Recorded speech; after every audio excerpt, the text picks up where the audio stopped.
Guys, তো তোমরা সবাই কেমন আছো? আশা করি তোমরা অনেক ভালো আছো আর আমরা অনেক ভালো আছি। তো চলে এসেছি আবার একটা ধামাকাদার ভিডিও নিয়ে।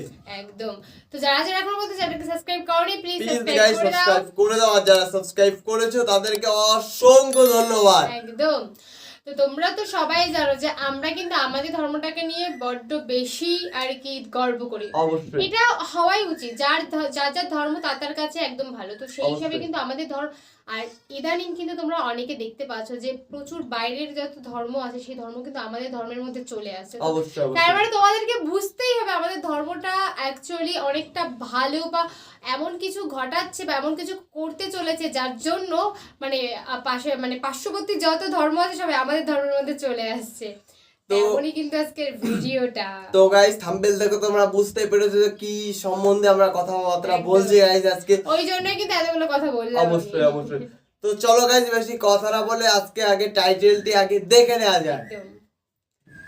আচ্ছা, টাইটেলটা বলছে আল্লাহর ওয়ালির সাথে খ্রিস্টান মেয়ের বিয়ে। বুঝতে পারছো তোমরা যে কি ব্যাপারে কথাবার্তা আমরা? এই জন্যই তো বললাম যে আমাদের ধর্মের মধ্যে কিন্তু আদার্স ধর্ম চলে আসতে চাইছে। তার মানে তোমাদেরকে বুঝতে হবে আমাদের ধর্মটা কতটা এগিয়ে আছে, কতটা শক্তিশালী হচ্ছে। অবশ্যই। তো আমাদের মেইন ভিডিও কিন্তু দেখছো মানে চলে আসবে, চেক আউট করে গাইস তোমরা কাছে চেক আউট করে নিও। তো চলো গাইস বেশি কথা না বলে আজকের ভিডিওটি শুরু করা যাক। আমার মতো ভালো আর কেউ নাই, তোরা সবাই জাহান্নামী, আমি তো জান্নাতি। এতটুকু ভাবনা নিয়ে ভেতরে একটু অহংকার এসে গেল। এরপরে আল্লাহর ওলি সামন দিকে রওনা হয়ে গেলেন। শিবলি রহমাতুল্লাহ আলাইহি তার মুরিদ সাথে, জুনায়েদ বাগদাদি সাথে হাজারো মুরিদ। কিছু দূর গিয়া তাকায় দেখতেছেন খ্রিস্টান এলাকার মহিলা সুন্দরী মেয়েরা পানির কূপের থেকে কলসি ভরে ভরে পানি নিয়ে যায়। 30,000 হাদিসের হাফেজ আবু আব্দুল্লাহ সুন্দরী মেয়ের দিয়ে নজর করে এক নজরে তাকাইলেন। জুনায়েদ বাগদাদি বলেন, শায়েখ চলেন। নজর ওদিকে রাখিয়া হাতির ইশারায় বলে, যাও যাও, আমি যাব না, ওই খ্রিস্টান মেয়েকে বিবাহ না করে যাব না। কান্নার রোল পড়ে গেল, মাটি পর্যন্ত নরম হয়ে গেল, কিন্তু আবু আব্দুল্লাহর দিলটা আর নরম হলো না। কান্না করে শিবলি রহমাতুল্লাহ আলাইহি বলেন, আমাদের কাফেলা ইরাকে রওনা হয়ে গেলাম। এদিকে ঘটনা কি ঘটে যায়, আবু আব্দুল্লাহ একটানে খ্রিস্টান মেয়েটার বাড়ি গিয়া খ্রিস্টান মেয়ের বাবারে বলে, খ্রিস্টান মেয়ের বাবা, তোমার মেয়েটাকে আমার কাছে বিবাহ দিতে হবে। খ্রিস্টান ডাক দিয়া কয়, রে টুপিওয়ালা, আমার মেয়েকে যদি বিবাহ করতে চাও 2টা শর্ত তোমার মানতে হবে। 1 নম্বরে মদিনার পোশাক ফেলে দাও, মদিনার পোশাক ফালায় দিয়া তারপরে তুমি খ্রিস্টানদের পোশাক পরো। 2 নাম্বার, 1 বছর পর্যন্ত জঙ্গলের মধ্যে তুমি শূকরের রাখালগিরি করতে হবে। আবু আব্দুল্লাহ 30,000 হাদিসের হাফেজ বলে, দোনোটা শর্ত আমি মেনে নিলাম। মদিনার পোশাক ফালাইয়া খ্রিস্টানদের পোশাক মাথায় দিয়ে এবার জঙ্গলে চলে গেলেন। কয়েক মাস হওয়ার পর ওই শায়েখ শিবলির আবার কাফেলা এই এলাকায় রওনা হয়ে গেল পীরের খোঁজে। কি হালাত, এলাকায় এসে দেখে খবর নাই।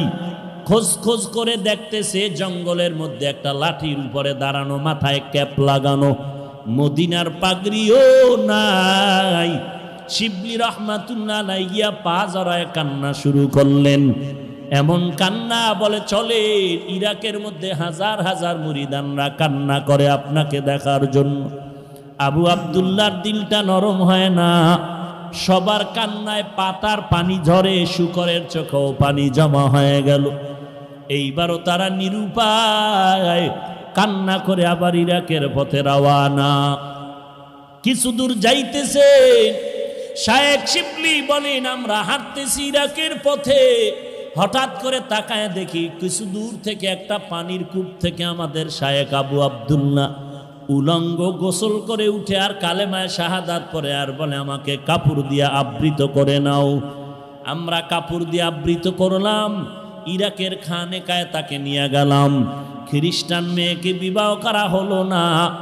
আমরা জিজ্ঞাসা করলাম, হজরত 30,000 হাদিস আপনি হাফেজ, কোরআনের হাফেজ কি পরিমাণ মনে আছে? বলে একটা হাদিস আমার মনে নাই, কোরআনের কোনো ইলম আমার সিনার মধ্যে নাই। শায়েখ এই হালাত কেন হলো? বলে আমি যখন খ্রিস্টানদের গির্জার সামনে দাঁড়াইয়া মনের ভিতরে অহংকার জমা করে বলছিলাম, সব তোরা জাহান্নামে যাবি, আমি একা জান্নাতে যাব, এই ভাবনাটা আসার পরে দেখলাম আমার কলবের মধ্যখান থেকে একটা নূরের আলো বের হয়ে চলে গেল।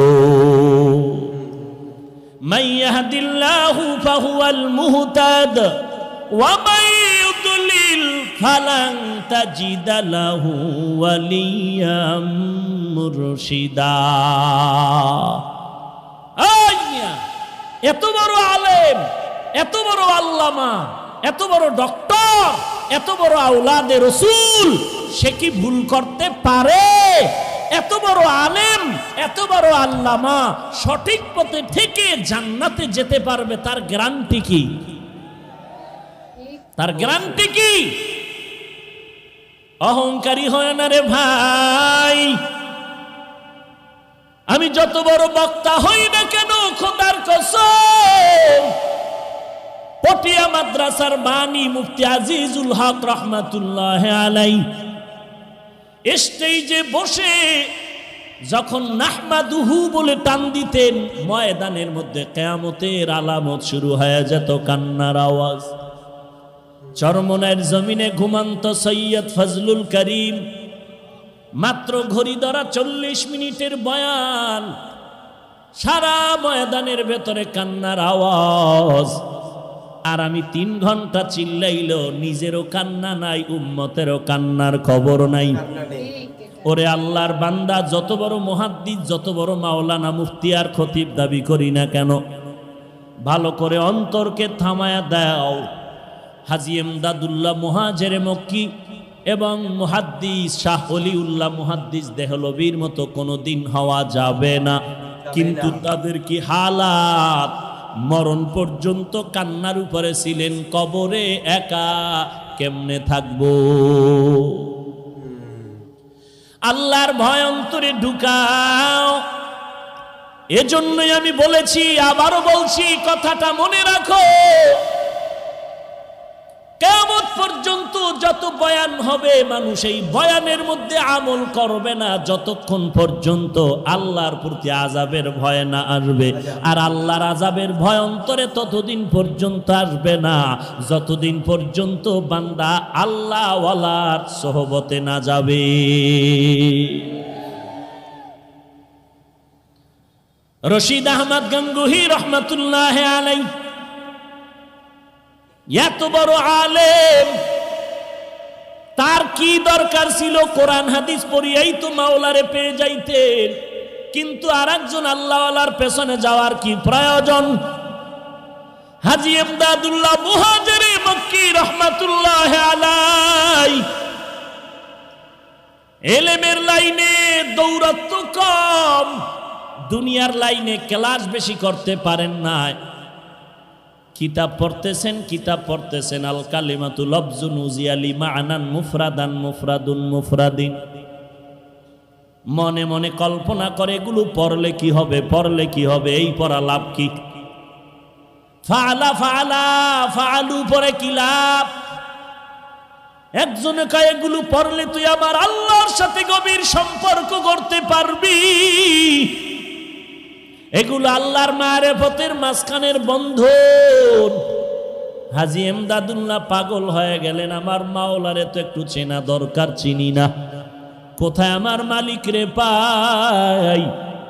বলে এমনে এমনে পাবি না, যারা আল্লাহকে চিনে তাদের সংসর্গে যাও, সোহবতে যাও।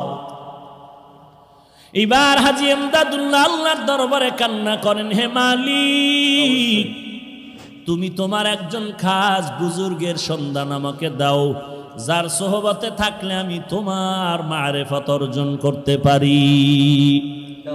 হাজী এমদাদুল্লাহ আল্লাহর কাছে কান্না করেন, ও আল্লাহ, তুমি আমাকে হেদায়েতের জন্য একজন বুজুর্গের সন্ধান দিয়া দাও, তোমার একজন অলির সন্ধান মিলায়া দাও।